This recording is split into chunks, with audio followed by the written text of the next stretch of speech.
నమస్తే, welcome to Suman TV. నేను మీ యామ్ని. ప్రస్తుతం మనతో ఉన్నారు ప్రముఖ ఆధ్యాత్మికవేత్త డాక్టర్ అనంతలక్ష్మి గారు ఉన్నారు. అమ్మతో మాట్లాడి మనకున్న సందేహాలను అడిగి తెలుసుకుందాం. నమస్తే అమ్మ. నమస్తే తల్లి. అమ్మ, ఇప్పుడు మనం ఆలయ దర్శనం అనేది ఎందుకు చేసుకోవాలి, చేసుకుంటే మనకి ఎలాంటి ఫలితం అనేది ఉంటుంది అసలు? ఆలయం అనేటటువంటిది దేవాలయం అనే ఉద్దేశం. ఆలయం అంటే ఇల్లు అని అర్థం. దేవుడు ఉండే ఇల్లు గనక దేవాలయం. దేవాలయానికి వెళ్ళినట్టయితే మనకి మనశ్శాంతి వస్తుందని మనం పెడతాం. ఎందుకంటే అక్కడ మూల విరాట్టు కింద ఎదురుగా ఉండేటటువంటి ధ్వజస్తంభం కింద ఆ దేవతామూర్తులకి సంబంధించినటువంటి యంత్రాలు ప్రతిష్టాపన చేయబడి ఉంటాయి. అంతరిక్షంలో ఉండేటటువంటి తత్సంబంధమైనటువంటి శక్తిని ధ్వజస్తంభం గ్రహించి కింద ఉన్నటువంటి యంత్రంలోకి దాన్ని ప్రవేశపెడితే అక్కడి నుంచి మూల విరాట్ కింద ఉన్నటువంటి యంత్రానికి ఆ శక్తి చేరుకుంటుంది. ఈ విధంగా కనెక్షన్ ఉంటుంది. అప్పుడు దాని చుట్టూతా గనక మనం ప్రదక్షిణం చేసినట్టయితే ఆ శక్తి మనకు వస్తుంది. అయస్కాంతం మీద ఇనుప ముక్కని వేసి ఒకే దిశలో తిప్పితే శక్తి వస్తుంది, మళ్ళీ వెనక్కి తిప్పితే రాదు. అందుకే ప్రదక్షిణం ఒకవైపే చేస్తాను తప్ప మళ్ళీ ఇట్లా చెయ్యం. అట్లా చేసినట్టే శక్తి వస్తుంది. అందుకోసం దేవాలయానికి వెళ్తాం. ఆ దేవాలయానికి వెళ్ళి ఏ దేవతామూర్తిని ప్రతిష్టాపించి ఉంటారో తత్సంబంధమైనటువంటి ఆగమ శాస్త్రాన్ని అనుసరించి యంత్రాలు ఉంటాయి. దానికి సంబంధించిన శక్తి అక్కడ ఉంటుంది. ఆ శక్తి వలయంలో మనం ప్రవేశించినప్పుడు మనకు కూడా ఆ శక్తి కొంత వస్తుంది. లోపల ఉన్న ప్రతికూల భావనలు పోతాయి, సానుకూల భావనలు ప్రవేశిస్తాయి, మనశ్శాంతి కలుగుతుంది. ఇందుకోసం మనం దేవాలయానికి వెళతాం. అదేవిధంగా ఇప్పుడు దర్శనం చేసుకోవాలంటే ఒక టికెట్ ఉంటుంది, కొబ్బరికాయ కొట్టాలంటే ఒక టికెట్ ఉంటుంది. మొత్తం ఆలయానికి కేవలం మొత్తం డబ్బులతోనే పని అవుతుందమ్మా. అసలు మీరేమంటారు ఈ విషయంలో? అసలు డబ్బులు లేకుండా దేవుణ్ణి చూసి రావచ్చమ్మా. మనం పెద్దల దగ్గరికి వెళ్ళినప్పుడే ఏమీ లేకుండా వెళ్ళం కదా. మనం ఏదో పండన్నా పట్టుకుని పెడతామా? పెద్దలైన వాళ్ళు, పసిపిల్లలు, వృద్ధులు, రోగులు ఇటువంటి వాళ్ళ దగ్గరికి వెళ్ళేటప్పుడు ఒట్టి చేతులతో వెళ్ళకూడదని చెప్తారు కదా. మిగిలిన వాళ్ళ దగ్గర ఎట్లా ఉన్నా మన పై ఆఫీసర్ను చూడ్డానికి వెడితే ఓ 2 అరటిపళ్ళన్నా పట్టుకెళ్లకుండా ఒట్టి చేతులతో పెడతామా? వెళ్ళం కదా. అట్లాంటిది అందరికన్నా పెద్దవాడు ఆయన దగ్గరికి వెళ్ళేప్పుడు ఒట్టి చేతులతో పెడతామా మనం? వెళ్ళం కదా. అలా వెళ్లకుండా ఉండడం కోసం అని చెప్పి అక్కడికి వెళ్ళేవో కానుకలు ఇచ్చుకుంటూ ఉంటాం. అయితే ఈ ఇవ్వడం అన్నది కూడా వ్యాపారం అయిపోయింది మనకి. నాకు పరీక్ష పాస్ అయితే 10 కొబ్బరికాయలు కొడతాను, ఇంకో అయితే 100 కొడతాను. ఈ 100 కొట్టడాన్ని నువ్వు మొక్కుకుంటే నీ మొక్కు తీర్చడానికి అర్చకుడు 100 కొబ్బరికాయలు కొట్టాలా? కాదు కదమ్మా. కాదు గనక ఇట్లాంటి వెర్రి పిచ్చి తగ్గించడానికి కొబ్బరికాయకి ఇంత అని కొట్టడానికి డబ్బు వసూలు చేస్తున్నారు. అంటే మామూలుగా బయట ఉన్న రేట్ ఒకలాగా ఉంటుంది, ఆలయంలో మాత్రం కొనే కొబ్బరికాయ గురించా మీరు చెప్పేది? కొబ్బరికాయ ఖరీదు అంటే ఆలయంలో ఎందుకు కొంటారు? బయట కొనుక్కెళ్ళండి. అప్పుడు అక్కడి నుంచి ఇక్కడ కొనుక్కెళ్ళి మోసుకెళ్లే బరువు మీకు తగ్గుతుందని అక్కడ కొనుక్కుంటున్నారు కదా. వాళ్ళు మీలాగే కొనుక్కొచ్చి ఇక్కడ అమ్ముతున్నప్పుడు వాళ్ళకి ఆ రవాణా ఖర్చులు ఉండాలిగా. అందుకని అక్కడ తీసుకోవడం. లేదంటే మనం ఇంటి నుంచి పట్టుకెడితే వద్దని ఎవరైనా అన్నారా? అనలేదు కదా. కనుక పట్టుకుని వెళ్ళొచ్చు. కానీ కొబ్బరికాయ ఎందుకు ఇస్తామంటే కొబ్బరికాయ పూర్ణ ఫలం అన్నారు. ఎందుకంటే ఒక్క కొబ్బరికాయ గనక ఉన్నట్టయితే దాంట్లో నీళ్లు తాగి కొబ్బరి గనక తిన్నట్టయితే పూర్తి భోజనం చేస్తే ఏ రకమైనటువంటి శరీరానికి కావలసిన పోషకాలు ఉండాలో అన్నీ ఉంటాయి. అంచేత పూర్ణఫలం, పైగా అది పొల్యూటెడ్ కాదు, మన ఎదురుగా అప్పటికప్పుడు చేయగలిగినటువంటి కొడతారు. అందులో నీళ్ళ దగ్గర నుంచి ఏది ఇన్ఫెక్షన్ వచ్చే అవకాశం లేనటువంటివి. అందువల్ల కొబ్బరికాయని దేవుడికి ఇస్తారు. ఇవ్వడంలో తప్పేం లేదు కదా, ఇవ్వచ్చు. ఇప్పుడు మన దాంట్లోనే ప్రతిదానికి ఇలా టికెట్ అని ఉంటుందా, లేదా వేరే ఇతరి కూడా ఉన్నాయి కదమ్మా? ఆలయాలంటే ఆలయాలు కొన్ని ఇతరి అక్కడ ఉండమంటారా? అక్కడ వేరే రకంగా ఉంటాయి కదమ్మా.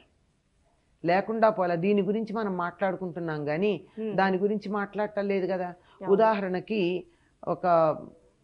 ఒక పద్ధతిలో దశాంశం ఇబ్బందే నువ్వు బతకడానికి వీల్లేదు. నువ్వు 100 రూపాయలు సంపాదిస్తే తప్పనిసరిగా 10 రూపాయలు అక్కడ ఇస్తే గానీ నీకు బతుకు లేదు. అక్కడ ఇచ్చేసాక మళ్ళీ ఇవ్వడం దేనికి? మనం అక్కడ ఇవ్వమని ఏమన్నా చెప్పామా? చెప్పలేదు కదా. మనకు అట్లా ఇవ్వమని నీ ఎంత సంపాదన అయినా ఇవ్వమని ఏమనలేదే. నువ్వు ఇవ్వకపోతే కూడా ఏమంటలేదే. పైగా దేవాలయంలో నేను ఒక కొబ్బరికాయ కొడతాను, ఒక చిప్ప నాకు ఇచ్చి ఒక చిప్ప అక్కడ పెట్టుకుంటాడు. ఆ కొబ్బరి చిప్ప ముక్కలు చేసి నువ్వు డబ్బు ఇవ్వకపోతే కూడా దేవుడికి దర్శనం చేసుకోవడానికి వస్తే కూడా నీ చేతిలో 2 కొబ్బరి ముక్కలు పెడతాడు. ప్రసాదం ఇవ్వని దేవాలయాలు ఉన్నాయా? లేవు కదమ్మా. పైగా ఇప్పుడు మరీ ప్రత్యేకంగా ప్రతి ఆలయాల్లోనూ కూడా అన్నప్రసాద వితరణ మొదలైనవి మొదలుపెట్టారు. ఇవన్నీ చేస్తున్నారు. అంతేగాని దీనికోసం ఎవరిని మీ సంపాదనలో ఇంత ఇవ్వండి, ప్రభుత్వానికి పన్ను కట్టినట్టుగా మా గుడికి ఇంత ఇవ్వండి అని ఎవరిని అడిగారా? లేదు, అడగలేదు కదా. మీ ఇష్టం వచ్చినట్టు ఇవ్వండి, ఇస్తే ఇవ్వండి, ఇవ్వకపోతే లేదు. మీరు దర్శనం చేసుకోవడానికి మేమేమంటలేదు, వచ్చి దర్శనం చేసుకెళ్ళండి. ప్రత్యేకంగా ఏదైనా సేవ చేయాలంటే మాత్రం, సేవ చేయాలంటే నీకు స్పెషల్ అటెన్షన్ కదా. నీకు స్పెషల్ అటెన్షన్ కావాలంటే డబ్బు ఇచ్చుకో. దర్శనం చేసుకెళ్ళిపోతామంటే తీర్థం ప్రసాదం నేనే ఇస్తా, నన్ను మళ్ళీ డబాయించకు. ఇంత కొబ్బరి ముక్క పెట్టావు, ఒకటే పటికి బెల్లం ముక్క పెట్టావు అని అనకుండా నేను ఇచ్చిన ప్రసాదం తీసుకెళ్ళు, నేను ఇచ్చిన తీర్థం తీసుకెళ్ళు. ఇష్టమైతే హుండీలో ₹1, 1000 రూపాయలతో ఏమొస్తుంది? ఒకళ్ళెవరో ఒక చమత్కారం చేశారు. ఏమంటే మీరు హుండీలో వేసేటప్పుడు మోగకూడదు అన్నారు. నాకు అర్థం కాల ముందు. తర్వాత ఏమో మోగకూడదంటే కాయిన్స్ వేయకండి, రూపీస్ వేయండి, ఓకే, ఆ విధంగా కాగితాలు వేయండి అని. అంటే చమత్కారం మాట అమ్మా, ఇది ఊరికే చెప్తున్నాను. అంతేగాని ఎక్కడ డిమాండ్ లేదమ్మా. డిమాండ్ ఉన్న చోటకి వెళ్ళకు. ఎవరైనా దాన్ని వ్యాపారంగా చేశారనుకో, దర్శనానికి ఇంత వెళ్ళొద్దు, వెళ్ళకండి. ఎవరు వెళ్ళమన్నారు? ఈ తాకిడి తట్టుకోలేక దర్శనానికి ఇంత అని పెడుతున్నారు. రండి, మన ప్రాంతంలో మన ఇంటి పక్కన ఉన్న దేవాలయంలో మనం వెళ్ళి దర్శనం చేసుకుంటే చేతిలో ఇంత ప్రసాదం పెట్టి పంపించే గుడికి వెళ్ళట్లేదు, ఎక్కడో ఉన్న దానికి వెడుతున్నాము అంటే అక్కడ డిమాండ్ పెంచుతున్నామా? కనుక ఈ తాకిడి తట్టుకోలేక వాళ్ళు టికెట్లు పెట్టారు. అంతకన్నా ఇంకేం లేదు. మన దేవాలయాల్లో నాకు తెలిసి కొన్ని మాత్రమే ఇలా డబ్బును అడిగేది ఉన్నాయి. అది కూడా వాటి వెనకాల ఉన్న శక్తులు వేరు, వాటిని నేను గట్టిగా మాట్లాడకూడదు. వాళ్ళ వెనకాల ఉన్న శక్తుల కారణంగా అవి అలా పెరిగిపోవడం, దర్శనం టికెట్ ఇంత, దాని టికెట్ ఇంత, దీని టికెట్ ఎంత అని పెరిగిపోతూ ఉన్నాయి. కానీ మామూలు దేవాలయాల్లో లేదు కదమ్మా.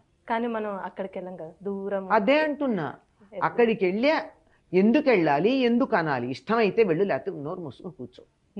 ఇంటి పక్కన ఉన్న గుడికి ఎందుకు వెళ్ళావు? అక్కడేదో నాకు ఒరుగుతుందన్న ఆశ, నేను ఒక లాభాపేక్ష దృష్టితో పెడుతున్నా. నాకు లాభం కావాలంటే పెట్టుబడి అంతే. కానీ మీరు ఇందాక అన్నారు వేరే పద్ధతులని, వేరే పద్ధతుల్లో నువ్వు దశాంశం అక్కడ కట్టించేసుకున్నాక ఇంక వెళ్ళి ఇచ్చేదేముంది? పైగా మీకు ఇంకో సంగతి తెలుసో తెలియదు, కొన్ని ప్రత్యేకమైనటువంటి ఆ ప్రార్థనా మందిరాల్లో ఒక కోరిక కోరుకుని వెళ్ళి నువ్వు అక్కడ కనుక ప్రార్థన చేస్తే ఇంత అని సొమ్ము కట్టాల్సే ఉంది. అంటే ఎక్కువగా మన ఆలయాల మీద ఎక్కువగా డిమాండ్ ఉంటుంది. వాళ్ళకి కూడా అంటే జనాలందరూ సమానంగానే ఉన్నారు కదమ్మా, ఏ మతానికి సంబంధించి ఆ మతానికి వాళ్ళ సంబంధించి కూడా ఆదాయం అనేది ఉంటుంది కదా. బోలెడు ఉంది, విదేశాల నుంచి కూడా వస్తుంది. మన దగ్గర లేదు. మన దగ్గర ఏమైందంటే భక్తులు వేసిన కానుకలు ప్రభుత్వం తీసుకుని అందరికీ పంచుతోంది. కానీ అక్కడ వాళ్ళ దగ్గర నుంచి తీసుకుని ఇవ్వడం లేదు, అక్కడికి విదేశాల నుంచి వస్తుంది, ఇక్కడి నుంచి మాత్రం అక్కడికి పెడుతుంది. మామూలు మధ్యలో ఉన్న మనుషులకి ఇవ్వడం లేదు, ఎవరైతే ఇచ్చారో ఇంకా వాళ్ళకి. ఎవరిచ్చారు కాదమ్మా, ఉదాహరణకి నేను పేరు చెప్తాను. ఒక రామాలయం ఉంది, రామాలయంలో ఎండోమెంట్స్ శాఖ ఉంది, దేవాదాయ శాఖ కిందకి వెళ్ళింది. అది మనం వేసే డబ్బంతా పైగా అక్కడ పళ్ళల్లో వేయకండి, హుండీలో వేయండి అంటారు. హుండీలో అదంతా దేవాదాయ శాఖకి వెడుతుంది. దేవాదాయ శాఖ ఈ రామాలయానికి ఏమీ ఇవ్వదు. మరి ఏం చేస్తారు? వేరే చోట్ల ఖర్చు పెడతారు. అందరికీ తెలిసి ఎక్కడ పెడతారు, నేను చెప్పాలా? అవసరం లేదు. కనుక పోని అక్కడ ఖర్చు పెట్టే చోట వచ్చే ఆదాయం ఏమన్నా ప్రభుత్వం తీసుకుంటుందా? తీసుకోదు. ఇక్కడి నుంచి తీసుకెళ్ళి అక్కడ పెట్టడమే కానీ అక్కడిది కదలకుండా అక్కడే ఉంటుంది. ఎందుకు అంటే దీన్ని విమర్శించటానికి మనం ఊరుకుంటున్నాం, అక్కడ విమర్శిస్తే ఊరుకోరు. చైతన్యం ఎక్కడ రావాలో మనం ఆలోచించుకుందాం. చాలా చక్కగా తెలియజేస్తారమ్మా, అసలు ధన్యవాదాలు మీకు.